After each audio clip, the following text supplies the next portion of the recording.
Welcome to the Trying to Be Better podcast with Joel and Steve.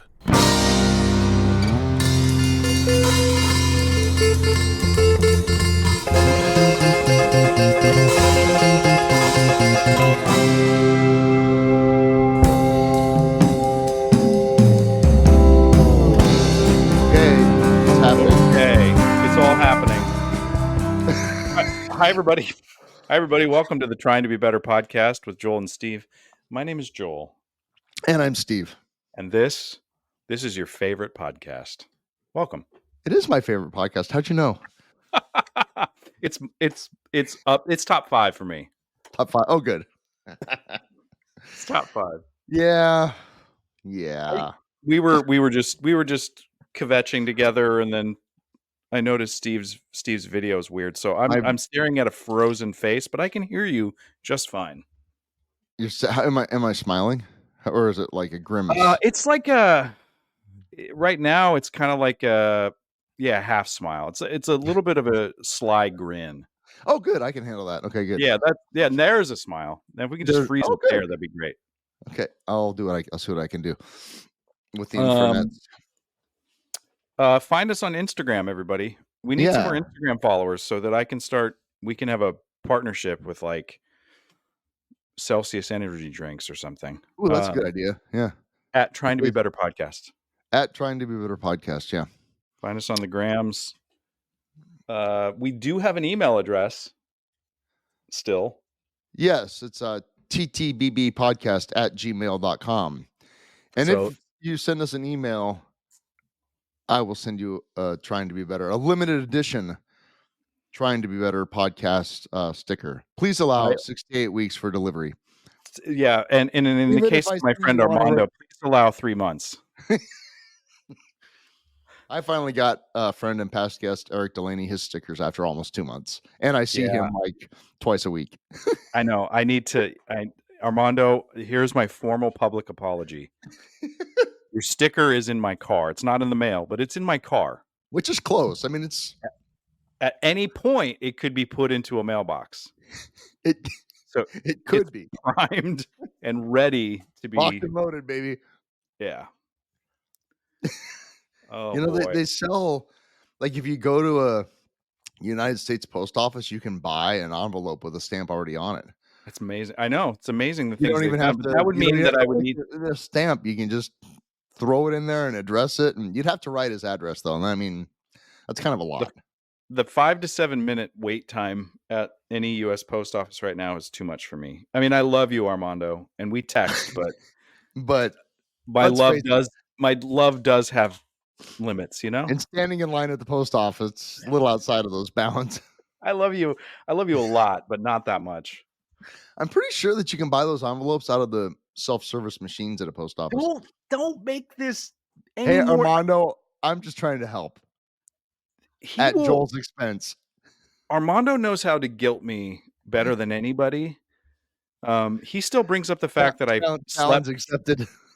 One time, this is a fun story about Armando that he loves to give me shit about. And it's been a minute since he's given me shit. So maybe me bringing up this story, there'll be some more shit given. But we were in grad school together, and he needed to get to the airport, right? And he looked in his Rolodex of people in his mind, and he thought, who is a trustworthy individual that could take me to the LAX airport on a Saturday morning very early? Oof. And one of the name, I don't know if I was the first name, but one of the names that popped up was one Joel Patrick Egger. So he asked me to do this, right? And it's a Saturday morning, and I probably had rehearsal the night before, and I literally did not remember any of it. I must have had my phone off. Kirsten was out of town. I slept in till like 11 o'clock, right? I was supposed to get him at like 7 a.m. or some shit. I woke up to like text messages and phone calls. And I actually woke up to our friend. So he actually reached out to Von Zell to like, hey, Joel's MIA and I need to get to the airport, but send Emily, Von Zell's partner, over to Joel's apartment to see if he's still alive, like a wellness check. Cause I just was just snoozing through all of it. Right. So I woke up to, from Emily, like, are you alive? And I was like, yeah. And then she's like, you were supposed to take Armando to the airport. I'm like, oh, and the atom bomb of guilt that went off in my chest. I still feel it just talking about it. So he can always tap into that story if he ever wants to. God damn. I said, God damn. So yeah. How you been, dude? It's been a couple weeks. Been a couple weeks. What's Well, new, man? Have we talked since I went to Puerto Rico? I think we briefly mentioned it, but I don't know. Yeah, we did. No, we talked about it last time. Okay, fine. So then now it's just, hey, is your echo cancellation on? Because I'm hearing echoing. We'll check. This StreamYard stuff is really great. Yeah, I don't know. Yeah, thanks. I don't know. I'm starting to almost think about going back to Zoom. Echo cancellation is on. We're good. So is mine. That's so weird. Hello. Oh, thank you. Yeah, that's great. So yeah, whatever. Maybe we'll go back to Zoom. Now I'm in that awesome place of not that I don't have things to look forward to. I do. I'm going to Chicago, and my day-to-day life is not unsatisfactory. But I've struggled a little bit with just going, like, making the donuts and paying the bills, and like there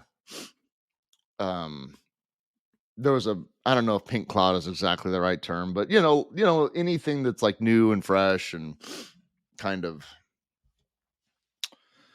like a major change.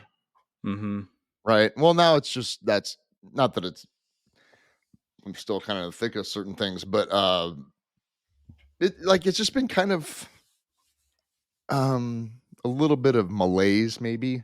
Yeah. But I've been taking appropriate actions to deal with that, which is nice, doing lots of the secret meeting things and playing some music and going out and being with people, and that's amazing how therapeutic that is. Yeah. That's good that when you're feeling that malaise, you continue to trudge. Yeah, and that's what it is. Like, what else can you do? Nothing. But God, this weekend has been, I saw I played a show last night, and then Friday night I went up to Omaha to see our friend and past guest Greg Wright and another guy, Eric Aspengren, play avant-garde. I don't know what they would call it. I call it space rock. I guess space music, rock. Whatever. Yeah. Ambient, space rock. Ambient. There you go. Yeah.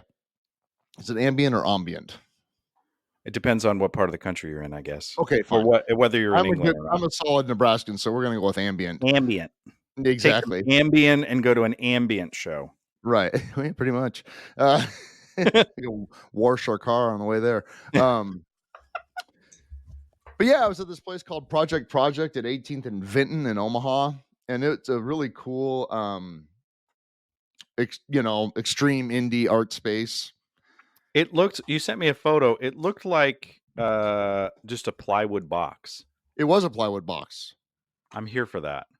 Yeah, it was great. I mean, like, just the Spartanness of it all was great. Yeah. It was the pay what you want to pay show kind of thing. Yeah, nice.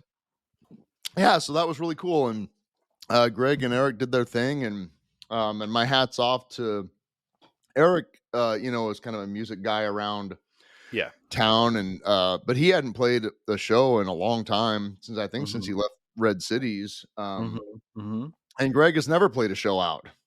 See, that's wild, man, because I know him as a musician. I know that he is carefully, and I think we even talked about it on that interview, with carefully curated, probably an immaculate drum set, but he's never actually played publicly. So, dude, fucking A, man. Sorry to have missed it, but that's so cool you were able to do that, Greg. Yep, that was rad. So yeah, that was really cool. And then I went, there's a new, in the wake of the Jerry Pranksters splitting up after 17 years, Brian Gerkensmeyer, aka Pickle, has put together this thing called the Midwest Dead Coalition. And wowzers. I saw them in Omaha Friday night, and I went and caught the last hour and a half of their show after my show last night in Lincoln, because we got done at midnight and they played till 1:30. So I just boogied over to the Storm Cellar, and Brian plays bass, but this 19-year-old kid named Riley Chavez does the Jerry leads. Yeah, how's that? Oh, he's great. He's Nice. still young, like Right. and that shows sometimes, but that's fine because he's 19. You know Right. what I'm saying? Right. And but he comes down, he lives in South Dakota. And then Oh, his wow. pal, it gets better. His pal, oh, what's his name? Oh gosh, I want to say it's Danny, but I'm probably wrong. Names are escaping me. Whatever. Another, like a 20-year-old drummer comes up from Dallas, Texas, To play we these got gigs here? Yeah. So we got the guitar from South Dakota, drums from Dallas, Texas, and then another drummer, multi-instrumentalist named Blake, who played a little bit with the Jerry Pranksters. He plays pedal steel and guitar, and he's phenomenal. And then a keyboard player whose name I do not know, but is also phenomenal. So we got 2 drums, killer keyboard, killer guitars, Brian on bass, and they just smoked the joint. Nice. Yeah, it's a little sloppy, but it doesn't matter. You know what I'm saying? Because when when they get into the groove, forget about it. Because both drummers are great, and they are doing a pretty good job of the other drummer, whose name, he's an Omaha guy, and his name is escaping me, which I'm sorry. But he plays in like Powder Blue, the Ween joint, and a couple other things. So it's like these guys that just know the material get together, and I don't think they rehearse, and they just hit it and bring it in. I mean, they might rehearse in different pieces, you know. But I mean, if you're one of the drummers coming from Dallas, you're not getting together on the weekends. You know what I'm saying? Yeah. That's really cool. But Like, yeah, are they playing more shows coming up? I'd like to check I this don't out. know. I don't know. But what I hope this turns into is it's named to be expansive, to expand. Midwest Dead Coalition is that kind of anybody that's in the area. You just book some gigs and go play them. That's see what happens. Kind of Yeah. all Phil and Friends, you know? Yeah. And so that's really, I mean, the thought of that really being a thing is pretty exciting. Yeah, if you're into that sort of thing. Yeah, I am into that. I mean, it was like they were, I mean, there's the occasional misstep or whatever, but it absolutely does not matter, you know? Yeah, right. Because they're all good enough. They just pick it up and go, you know? Yeah. And they can turn, they can move, they can, it's the look over the glasses. Yeah. Now, and everybody's cool. Boom, Yeah. And they just, I mean, so anyway, that was just fantastic. I was up way past my bedtime last night. Yeah, dude, you're out there partying. The old duder's out there living that life for the rest of us, man. Jesus Christ. So it's been a lot of fun, man. And I think that's part of it. The party is not going to come to me, period. Yeah. Like if I want to go out and do the things that I want to do, I have to go be a part of it, you know? Yeah. Yeah. And so I got respect for that. I think I'm at a place where I'm selective. I don't know. Not that I'm not trying to be an asshole. I'm just like, man, I don't know that I want to be out until 1:30 in the morning at a show. Well, believe me, and you did that shit after playing a show yourself. Right. Yeah. We started playing at 8, stopped at 12, and I boogied on down to, Storm Cellar. It was great. Good crowd there. Love the Storm Cellar. Another shout out to the Storm Cellar, because that place is going to, there's just some cool stuff happening there. So that's exciting. Yeah. I missed your show. I had kind of marked that. I'm like, maybe I'll go check out Exile show. But we were gifted tickets to see Postmodern Jukebox last night. Yeah, I saw that. How was that? Dude. So cool. dude, those guys, it's, I mean, and, you know, when you mentioned Midwest Dead Coalition, it's like, I think that the Postmodern Jukebox thing is a rotating cast of, you know, Yeah. really talented jazz and R&B Yes. musicians. And so, you know, I've watched their videos for 10 years Same. and seen a lot of different faces and people doing different things. And they're just their arrangements of pop songs is fantastic. Like, you know, but the surprise, okay, so the surprise of the evening last night was the MC. He has a fantastic voice. He did a cover of that song Radioactive by, I think it's Imagine Dragons. I would Oh, prefer Postmodern Jukebox's version of Radioactive any day of the week. sure. But he sang that and it was just brought the place to its knees good. Wow. But then he, like, halfway through the show, he's like, you know, when I first heard this, because he was introducing like the female singers and they would take their turns. Sometimes they'd back up, sometimes they'd sing their own songs. So I thought he's doing another introduction for one of the singers. And he's like, when I first heard this singer, I, you know, was blown away, blah, blah, blah, blah, blah. And then he had introduced the drummer before and he said the drummer's name. I'm like, oh my God, the drummer can sing. We'll see how this goes. Right. He did like they did this very pared down version of Soundgarden's Black Hole Sun. I saw a video of that. Holy shit, dude. I was just like sitting there mouth agape, like just the arrangement and then the power they brought to it. And it's a good time. And they had that place, they had the Lead Center rocking, you know, like Nice. people hooting and hollering, all ages, you know, and it was a party. It was really, really cool. And just like, if you ever get a chance to see an actual party at the Lead Center? yeah, dude, they were like All right. getting people up, standing up, screaming, hooting, singing along, clapping, trying to snap to the 2 and 4, you know, like it was pretty good. Good. Yeah, that's awesome. Yeah. Mhm. A bunch of middle-aged white people trying to keep the beat. It worked. I love it. Yeah, it was a lot. That was really cool. And it was a really, like, it was one of those things where I think I saw it advertised and I was like, oh, we should do that. And then it kind of slipped my mind. And a friend of ours was like, hey, we have 2 extra tickets. We'd like to gift them to you. And we're like, sold. You know, it was really cool. Nice. Nice little date night. It was really cool. That's awesome. Yeah. Yeah. So that was cool. And then it's really weird, or it's a good problem to have. It's the thing of, man, there's so many cool things to do. And I can only do like 1 or 2 of them. Yeah. I have very little patience for people that are like, no, Lincoln's boring. Oh yeah. No. Like, man, you're boring. Yeah.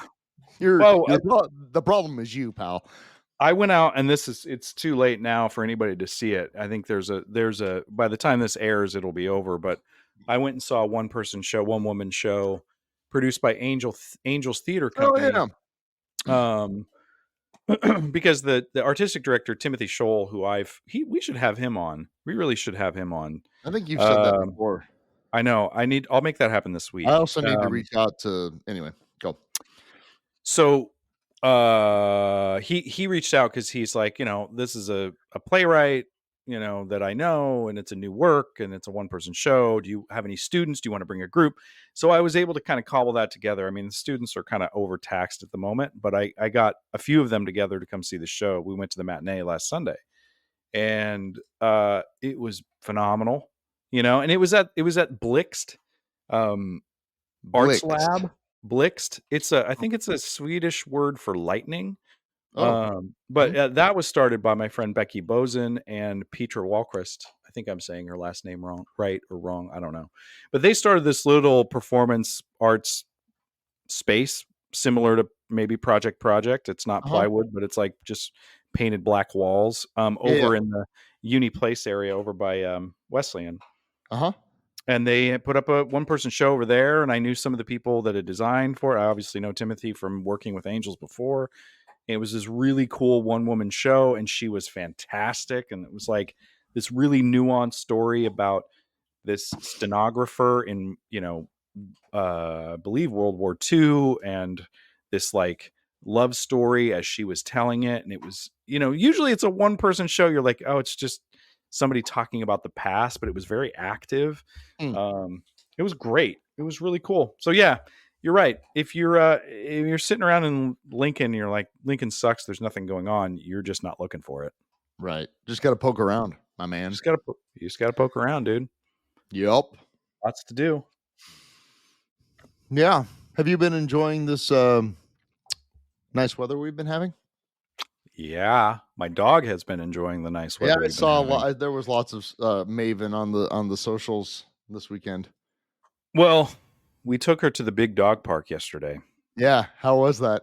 It was fun. I've taken her there before, and she was way younger than she is now, so it was kind of like she was hesitant. She kind of got bullied by a German Shepherd and was kind of geeked out the last time, for the rest of the time. This time she's, she's twice the size that she was then. So she was in the mix. She was filthy. Yeah. I mean, she's mostly a white dog too. So like any bit of dirt, but she was caked in filth. So did you take her to the dog wash? I took her to Canine Scrub. Shout out to Canine Scrub.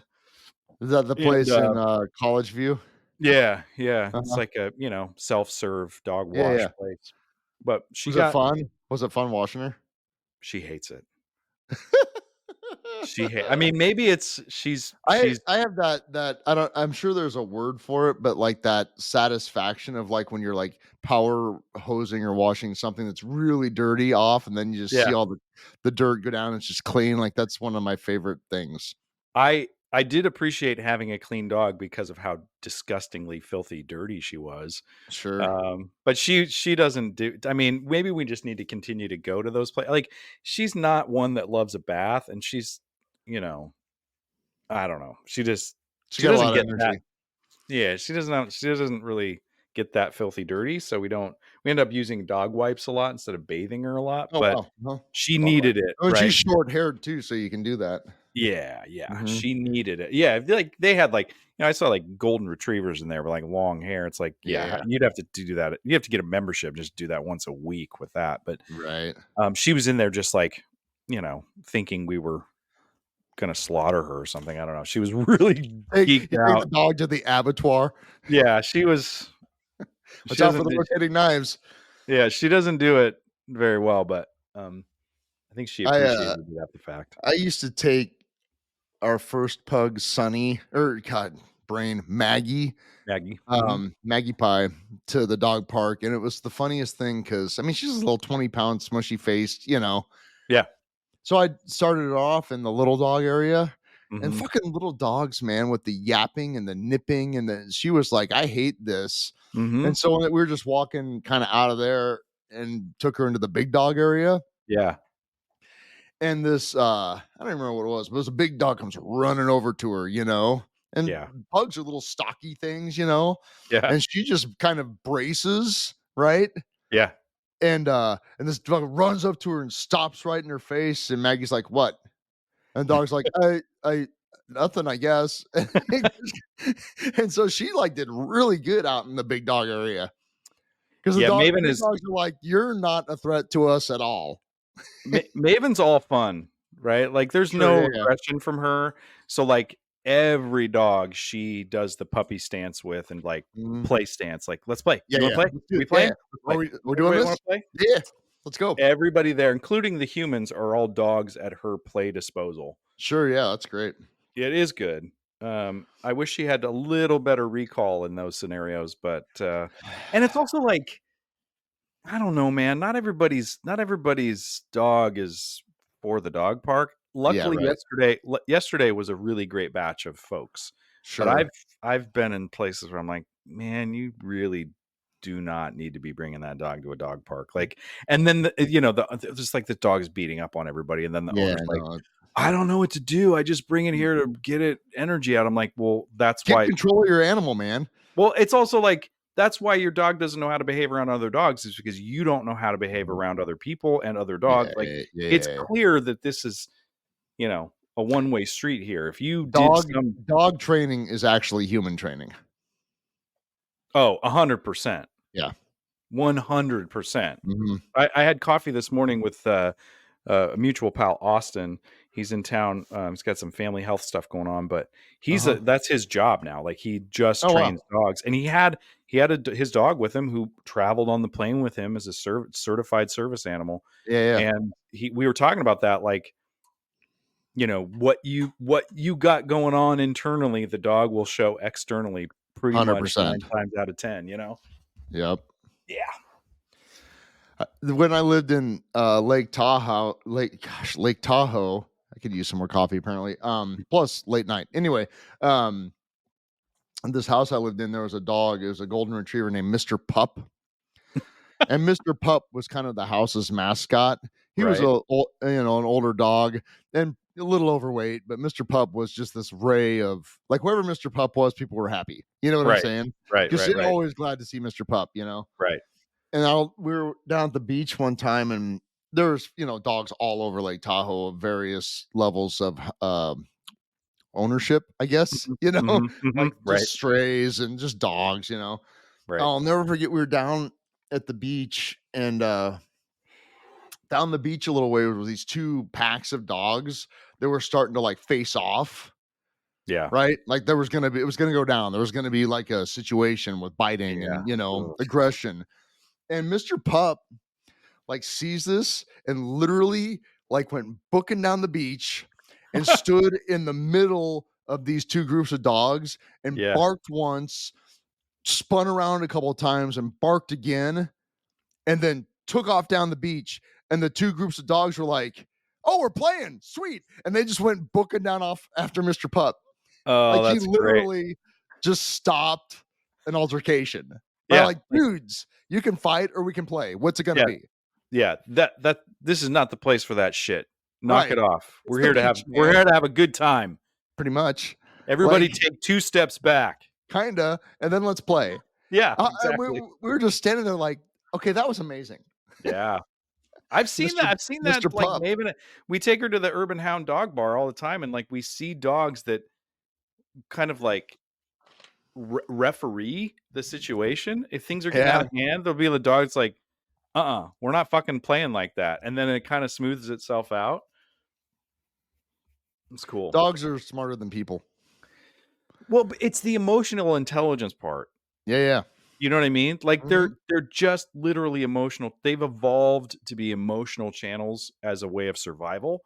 And so you have to, again, we've talked about my dog a million times, but I'm blown away by how much a dog shows me my emotional state and other people's emotional state. Like, yeah. There's a dog that Maven does not get along with, and I can kind of see why from their owner at the dog park we go to. It's like, that person needs to work through some shit. I mean, I'm not going to say that. Like, hey, have you thought about therapy? Right. You know, like, hey, you might have some emotional blocks. That's why your dog doesn't want to play nice.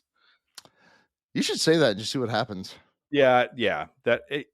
And with my like mala beads and my man bun, I will be the stereotype of that.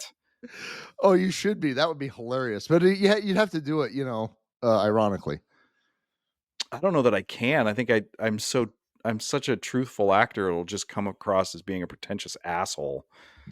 You'd be like the Tim Robbins character in that movie High Fidelity with John Cusack and Jack Black. With more earnestness, which is bad. I was gonna say that's pushing it, man. Speaking of dogs, my dog is whining to go outside. She's been a good girl this whole time, but she needs to go out now. So we're gonna go on a little trip. This would be my adventures with pet ownership lately have been I've actually I've gotten over the fear of trying to trim my kitten's claws. Oh, have you been doing it? I have. Yep. That's how I spend my evenings. Hey, man. Whatever works. Well, it takes a little while. So I have a pair of clippers on the piano next to my, like where I sit on the couch. And so if I'm sitting on the couch and the cats come over to lay on me, then I'll just grab the clippers, and it's like a game, which is good. Because it takes because the thing is they want to play. They're not afraid of the clippers, and they don't mind me touching their paws, but they want to play with the shiny thing. Right. They want Which to play is with problematic when you're when it's sharp and you're trying to cut exactly things. and you don't want to cut the quick of the nail, and it's like it No. new bad. But I haven't done that yet, and they're kind of getting used to it. And then I always make sure, just to pet them and play with them while in the middle of so it takes like a while. Yeah.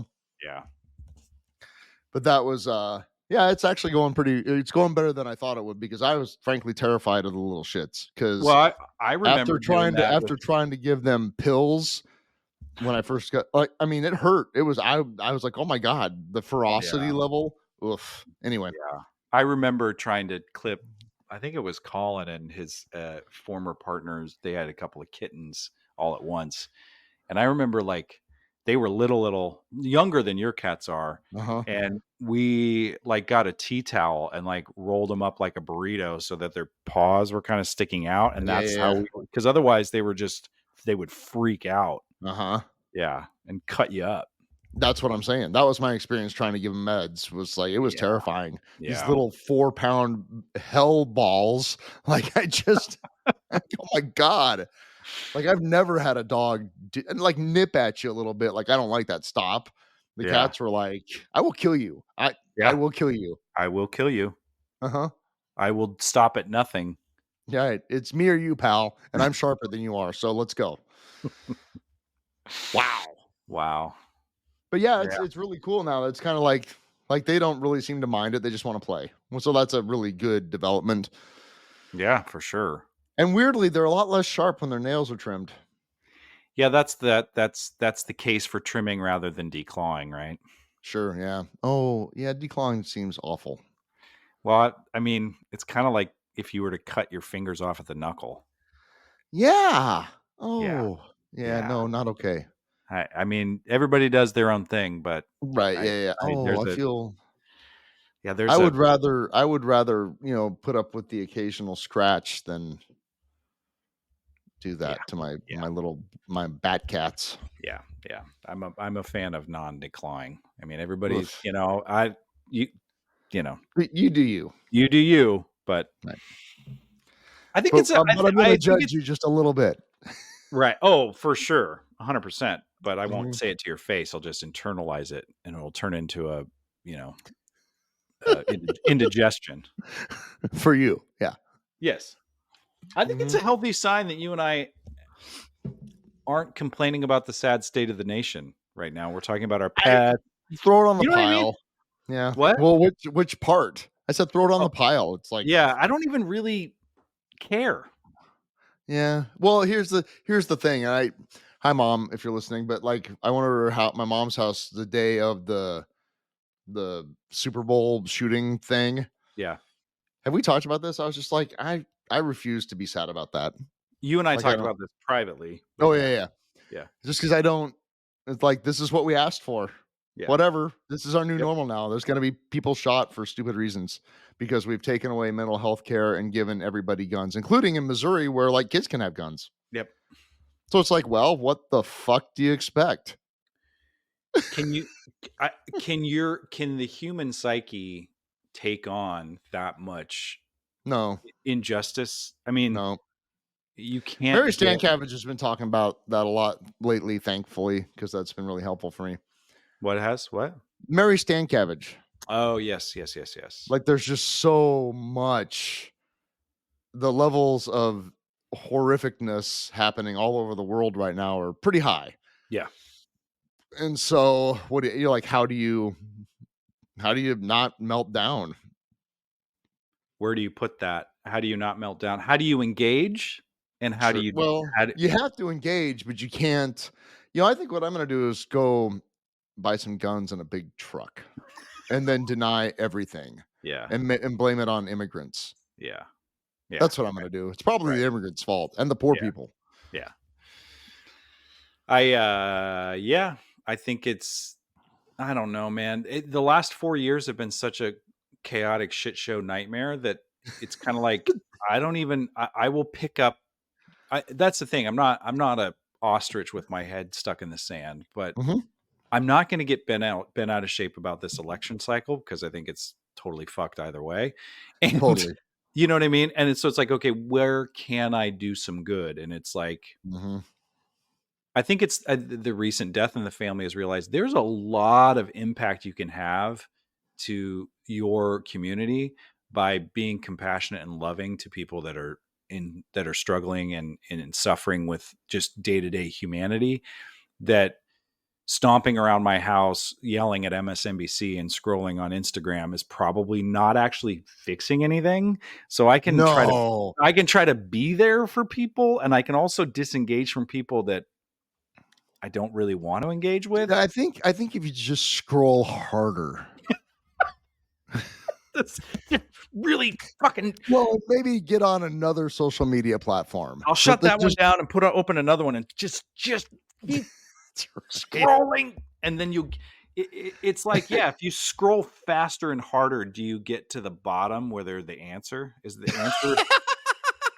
I feel like that's kind of an analogy for, alcoholism. Yeah. Oh, if I drink, if I finish the bottle, the answer will be there. Yeah, it'll all come if I swipe. Black hole sun, exactly. Won't you come? Wash away the rain. Yeah, if I just scroll, just gotta really send that vitriol. Just gotta keep, and then I gotta get on Facebook and say a bunch of shit and comment a bunch of shit, and then I gotta get back on TikTok and scroll harder. I think conversely, if you only post positive things on Facebook, then that's activism. Yeah. Yeah. It's all going to work out, everybody. That's right. It's not. It'll work out, but there's no bottom of the scroll. No, there isn't. There's no end to it. That is a perfect sort of alcoholism analogy there. It's like you don't get to the bottom of that, and it's like, you've won. You found it. You found the golden ticket. That's all I've ever wanted is the golden ticket, and the universe just wouldn't give it to me. No. Yeah. And speaking of golden ticket, it's not like, even like if you are Charlie Bucket and pure of heart and don't fuck up, that bad shit's not going to happen to you. So, right. I don't know. I guess going back to the point is that, and it is telling that I think there have been times on this ongoing conversation between you and I that you and I both have just kind of like been off the edge, off the deep end about shit. Yes. And I think the fact that that's not where we start, I think is an indication that we've not gotten better, but like there's only so much time that we have to prioritize certain shit. And I can't. Yeah, I can't. I know that like the next several months leading up to an election is going to be just fucking hellish. Yeah. Hellish. So it is. So I feel like we're prepping, Yeah. And acknowledging the fact that we do live in a dystopian hellscape with iPads, but whatever. But there's still ice cream, There is still ice cream. That's what I'm saying. I have a bicycle and a dog and ice cream and a job to do. Yeah, I mean, what else do you need, really? Baseball. Oh, new season of Drive to Survive. There's my escapism. Oh, when does that start up? It's lifted. It's launched. I started watching it last night or yesterday. Oh, no shit. Yeah. I'm halfway through it already. Oh my God. I love Netflix. The racing season. The racing season starts next week. So, and this is all the documented shit from the previous season. Previous year, yeah. Okay. Yeah. Yep. So it's been fun. It's because last season was actually pretty interesting just in racing. So there's lots of dramatic bits for Netflix to put together into a soap opera. Yeah, dude. Well, Netflix I think is on a tear of really interesting sport documentary series. Like there's that one. Because the algorithm, the stats have shown that people with a certain sportsmen will watch sports documentaries. Yeah. There was one. The David Beckham one was fascinating. I love the Formula One. I ended up watching a lot of the tennis one. Like, what is it? Point Break or not Point Break? Break Point? Point Break is something else. Yeah, that's yeah. I am an FBI agent. Sorry. That was a good movie. The tennis one is fast. Is just because I don't play tennis. I barely watch tennis, but it was amazing. I like I mean, Formula One is a guilty pleasure because it's just a nightmare of excess and you know, I mean, it's very much you know, it's lifestyles of the rich and famous, you know. Yeah, and it's definitely like rich and like ridiculously rich, and also some you know, like that Russian team, that Russian guy that bought the team, Oh and yeah, like this is dark money, dude, being parked into an well, F1. that was actually he didn't buy the team. He sponsored the team so that his son could drive. Oh, that's for right. Haas. Yeah. And when Russia invaded Ukraine, Haas told him to get bent. Yeah, which was good. That was really cool. Mm-hmm. But yeah, it's also like just you know, you can't get more Bougie. Bougie, and also just like burning fossil fuels, like just the whole thing. The celebration of burning fossil fuels is just amazing in auto racing. It's a celebration of engineering and fortitude. And if I'm sure that those big companies are working on versions of those cars. They are. There's Formula E. There's electric car racing. It already exists. It's been a thing for a few years now. Really, but they probably don't have the laps, right? They don't have the amount of laps. I don't know. I haven't watched it. Because that wouldn't be too interesting to have to watch a 45-minute pit stop while they recharge. That's not a thing. Yeah. Oh, good. Yeah, and the current F1 cars are hybrids. Are they really? Mm-hmm. Oh, I didn't know that. Well, good for them. Exactly. Yeah, they're working on it. My current guilty pleasure is the animated Star Wars series, The Bad Batch.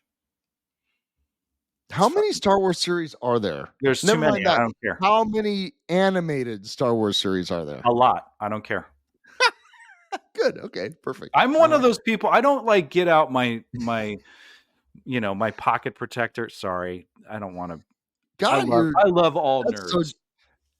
Yeah, but there's some people in the world that are like, Disney, Star Wars. It's too much. There's too much. I'm like, you know what? We're all gonna die.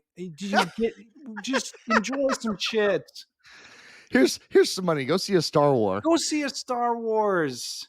I'd rather have oversaturation of Star Wars storylines because I believe it to be more interesting than say a Marvel universe, right? Yeah. Like. So anyway, there's a lot of animated Star Wars. Did you listen to the WTF with Mark Ruffalo? I didn't. Oh, it's so good. It's great. Didn't he talk some trash on Marvel, didn't he? Who, Marin? No, Ruffalo. I don't know. I don't remember that. I know Marin definitely has. Oh yeah. Anyway, it's great. Just go listen to the WTF with Mark Ruffalo. He's very interesting. Cool guy. Okay. And if you haven't seen the movie Poor Things, you got to watch Poor Things. Yeah, I know. I need to see Poor Things. God, it's so good. I know. Oof.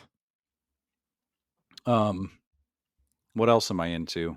What are you into? Oh, I'm really excited. This is a total plug, but I've also plugged this on our podcast, and it's because of a dear friend and former guest and somebody who I disparaged at the beginning of this podcast, Armando McClain. He's cast in that. So in the Weeping Cedars universe, like that's a whole kind of mysterious supernatural horror podcast world. There was an offshoot of that, and that podcast is called Samite, and Armando is on the first. Samite is coming back on March 4th. And I am very, very excited. Is Armando on the new season? He is. Yep. Oh, cool. Yep. I have to admit, you've talked about that, and I have it queued up in my podcast app, but I have not started listening to it because I'm afraid to. It's not scary. I mean, it's weird. I mean, it's more like it's just the whole. It's like committing to another show. Oh, they're actually. I'll do it. I'll go. He'll keep calling. I'll go. Shit. He'll keep calling me. He'll keep calling. Have a Don't nice ask life, me to pal. participate in your stupid crap fairs if you don't like the way I do it. Exactly. You make me make a phony phone call to Edward Rooney, and then you slap me. I didn't slap. You slap me. Not me. Don't ask me to participate in your stupid crap if you don't like the way I do it. Beautiful. That's, some actors recite Hamlet. Hey, I can do that too, but I'd much rather recite Ferris Bueller's Day Off. Yeah. And the Goonies. Anyway, definitely listen to Sam. Well, here's the thing: like you have the perfect amount of time in your commute to kind of take those bites because they're not long. Sure. I think it's great. I know, but like when I'm going to work, I like to listen to like Mary Stankiewicz. And, yeah, I'm with you. You know what I'm saying? And then on my way home, I like to listen to loud rock and roll. Well, take a walk around Holmes Lake and listen to Samite. Fine. I did that yesterday, actually. Problem, man. I don't know. I'll listen to it. Fine. Armando's like, great. That's how we're getting. Like Joel's just out there. Fucking listen to this. You're gonna love it. It's so good.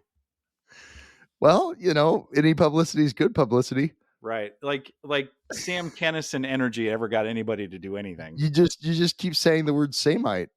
Samite. Have you listened to it? Samite. I like, and it's like a part of this whole universe of storytelling in this fictitious upper New York. What is it?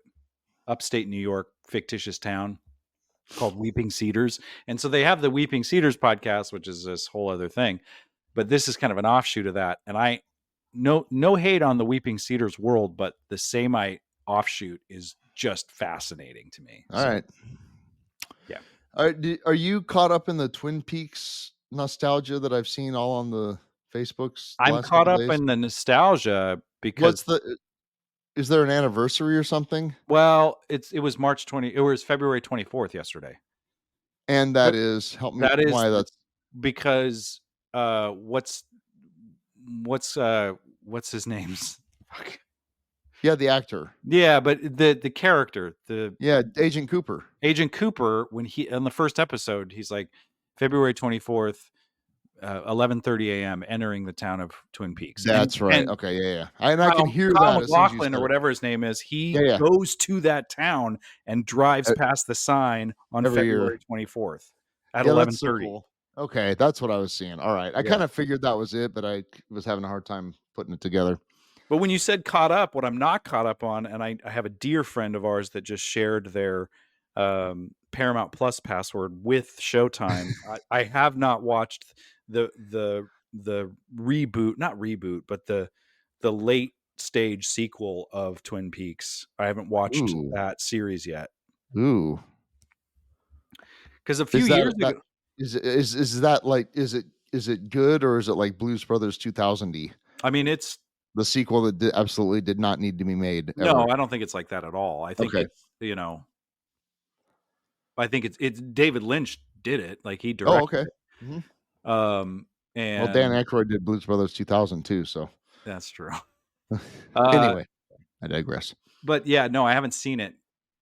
But a few years ago went back through Twin Peaks, but I stopped at the series. I didn't watch the movie. I didn't watch Fire Walk with Me.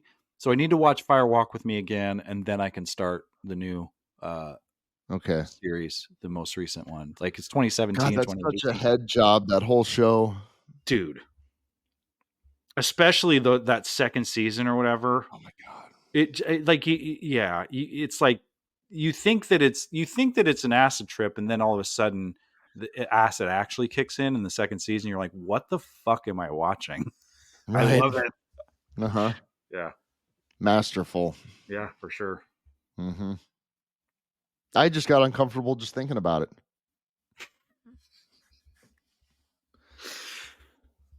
Yeah, it's so good. So good. Well, what are you doing? What are you doing today? Well, did we do it? Well, what are you gonna do? How's that for a big finish? So yeah, that sounds about right. My friend Brenton is coming over to the house to look at a crack in my wall downstairs because he's a basement guy. Yeah. So we got to make sure that he's probably going to tell me that my house is caving in and then I need to spend 10 grand. But, Cool. And then I think we're going to take the dog to Wilderness Park and enjoy this beautiful day. Nice. Might get a nap in. I don't know. Nice. I might go to Bed Bath & Beyond. I don't know if there's going to be enough time. I'm trying to decide. It's really nice out, but I need to go clean the dance studio. I got to go do some work. Yeah, go work, man. Get my hands dirty. And then I think maybe I will go for a bike ride or something. Yeah, I need to tune the bike up and get it going again this weather. Yeah, my bike definitely needs a tune up. Yeah. And I also need to go buy a tire pump. I'm finding myself short one of those right now. Get a tire pump. Yeah. I'm gonna get a tire pump. Yeah, go get a tire pump. Make sure you get a nice one with the pressure gauge on it. You gotta have the pressure gauge. Yeah, I mean. Yeah. I don't know. Cool. I might just take a nap. I might just my bed's right over there. I might just go lay down. Yeah, go pop a few melatonin and take a nap. Sleep away this day, man. You don't need to work or do anything else. Don't say that, man. Yeah, dude. Take about 2 or 3 melatonin and see what happens. I'm an ashwagandha guy. Ashwagandha? Yes. Yeah, that. Uh-huh. I'm a syntheanine and melatonin mix with a little bit of CBD tincture. Oh. Have you tried the ashwagandha? Yeah. Mm-hmm. Yeah. Mm-hmm. Yeah, that stuff. It'll just boom. Night. Yeah. I'm telling you, man, syntheanine is intense shit too. It's not like trip. It's like it's a natural, calming of the mind and body to get prepared for sleep thing that helps. Melatonin gives me weird dreams. I don't take it. I don't like it. That's why I like it. Of course. Cool. Yeah.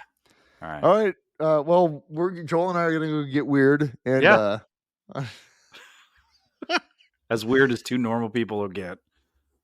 I guess we're not normal, but I don't. Whatever. We don't really get weird. Man, I tell you what, I got weird last night. I bet 1 o'clock in the morning, getting down with MDC. Damn, dude. MDC. You're like, man, you're out there. That's the goal. I'm proud of you. I'm in the flow. Get them. Word. All right, man. Well, yeah. Have a good summer.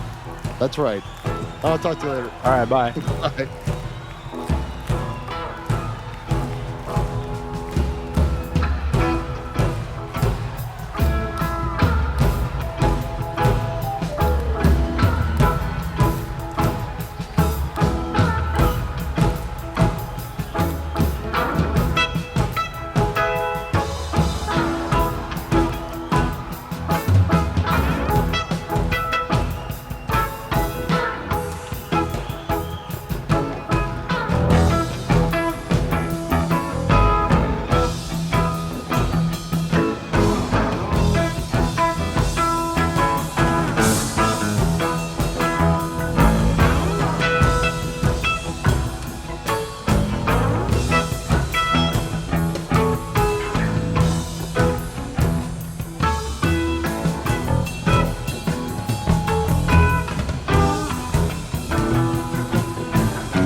your love to me. I will love you night and day. No, our love will not fade away. No, our love will not fade away. Not fade away.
My love's bigger than a Cadillac. I tried to show you, but you drive me back. Your love for me has got to be real. You gonna know just how I feel. Our love's real, not fade away. Not fade away.